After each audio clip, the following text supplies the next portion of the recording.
Bears. They're scary, they're strong, and they kind of resemble your mom. But were bears ever part of an army? Yes, an Egyptian one. Specifically, one commanded by His Holy Imperial Well Endowed Majesty, Blade Master. Welcome to BAER, short for Badass Egyptian Rush. BAER is a surprisingly strong Egyptian counter to both infantry spam and cavalry-heavy armies. It relies on Egypt's unique strength in super cheap javelin infantry to win them the game, along with super heavy chariots. Yes, chariots, which essentially have the scare trait. Want to know how they work? I know you do. But first, let's go over the infantry main line. For our infantry center, we have 5 thorax swords and 1 royal peltist in the center, which is our general. It's good to have the royal peltist as a warrior general to have the intimidate and war cry abilities, which we will come to soon enough. Keep the royal peltist either in the center of your army or right behind your thorax swords in order for them to throw javelins. This is not a strong line by any means. The thorax swords are average at best, and so are the royal peltists compared to other elite tier infantry. But it will have to do. Turn off formation attack for all of them, and then spread them out nice and thin so that you can cover as much ground as possible. On either flank of our main line, we have our javelin troops. These are the Carian axemen and the Levi Thureos spears, both unique units to Egypt. I love these two units because they are essentially peltists with decent melee capabilities. They have a lot of javelin ammo, both of them do, which is why you're going to be bringing 5 Carian axemen in total and 2 Levi Thureos spears. You can have 2 Carian axemen in one flank and 3 on the other, and then 1 Levi Thureos spear on either flank. Again, spread these units out.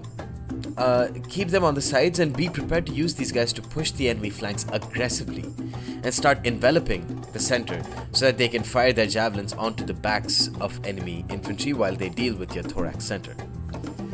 Next up, cavalry.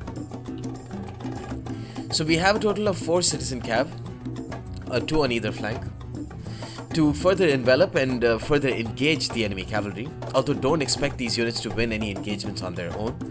Fortunately, you have a lot of javelin and spear troops nearby on the flanks. And finally, the pièce de résistance, a combination of a scythe chariot and a Sobek cultist. So the Sobek cultist is the only infantry unit for Egypt that scares enemy units. And combine this with the insane amount of damage that you'll get in a really short span of time with a scythe chariot, and you essentially replicate the damage and the fear caused by a super fast elephant. So how does this work? True to its name, you have to rush the shit out of your opponent's army. You have no long range skirmish option, but you have plenty of short range javelins, so you want to close the distance as much as possible. Then again, seeing your relatively weak center of 5 thorax swords and a royal peltist, your opponent would very easily be tempted to charge straight ahead, and that is exactly what you want. A lot about this build depends on how you envelop your opponent before the engagement actually starts.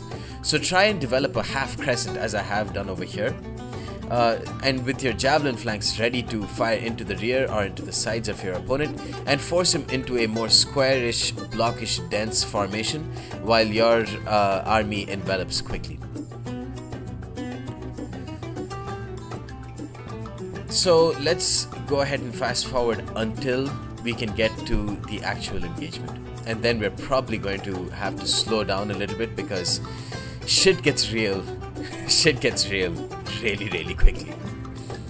So as you can see here, I've chosen the second method, the alternate method, using my 5 thorax swordsmen as a main line with my royal peltist behind.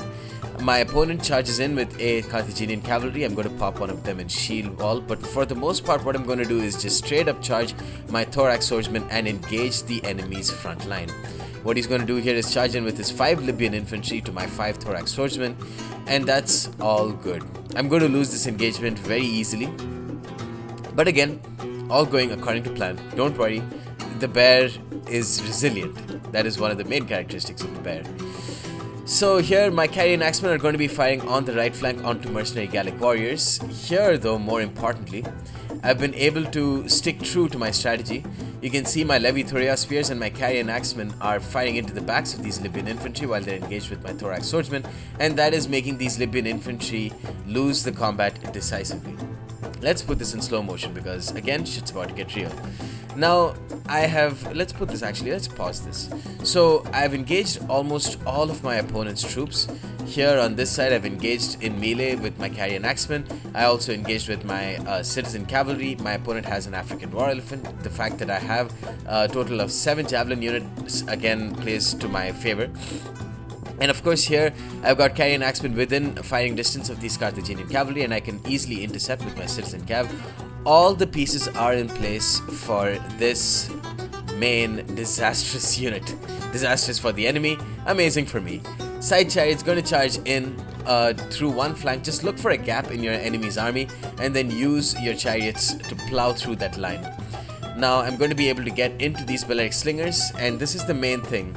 Charge into the main line, pop shield wall to increase staying power, and then just make sure you've engaged 90% of your enemy's troops.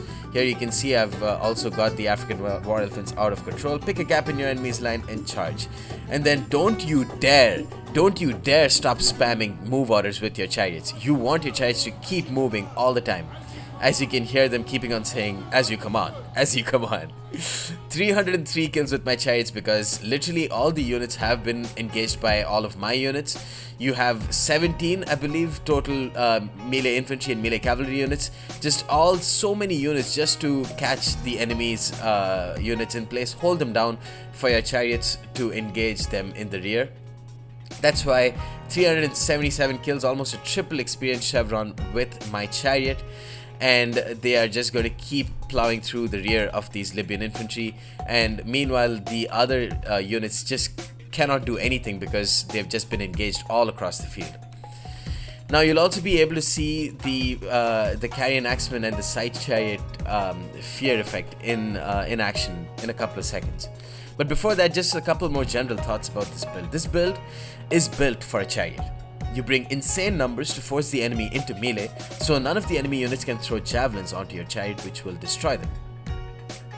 As a bonus, you even have the versatility of having your own javelin-wielding units who can make themselves cost-effective in a hurry, as you saw earlier with my carry and axemen and my Levi Thoria spears on the left flank, by impaling the butts of even the most heavily armored enemy infantry.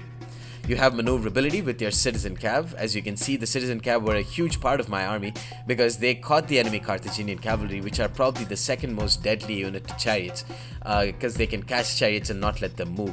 So having 4 citizen cavalry and moving them around, getting them close to the enemy flanks was crucial. So you have the maneuverability of your citizen cav, and all these factors will more than make up for Egypt's weakness in their lackluster mid-tier infantry, which makes the bear a really scary, tough and super fun army to play with. So as you can see here, this Libyan infantry just fear routed because I had my carry and axemen which moved away at the last second, so it ended up a close victory for me. So before I end this video, let's conclude with the pros and cons of this build. The pros: you can bring an almost totally Egyptian army, as you can see with the 5 carry and axemen, the 2 Levi Thoria spear, the Sobek cultist, but it's also a pretty Hellenistic army with the thorax swordsmen and the side chariots and the royal peltist. Exactly what Ptolemy would like. So you can bring the totally Egyptian army, capitalizing on the strengths of its unique low-tier units with the powerful Hellenic chariots. You can destroy an unsuspecting Boyai or Tilis, or in this case Carthaginian infantry player in style.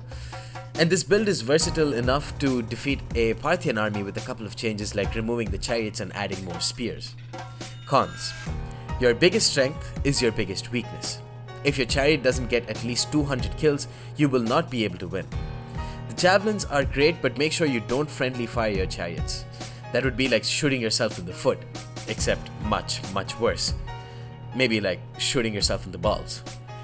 On that painful note, this episode of the Let's Build series comes to an end. My name is Blade Master, and fuck Winnie the Pooh. His bitch ass ain't nothing to my Egyptian bear.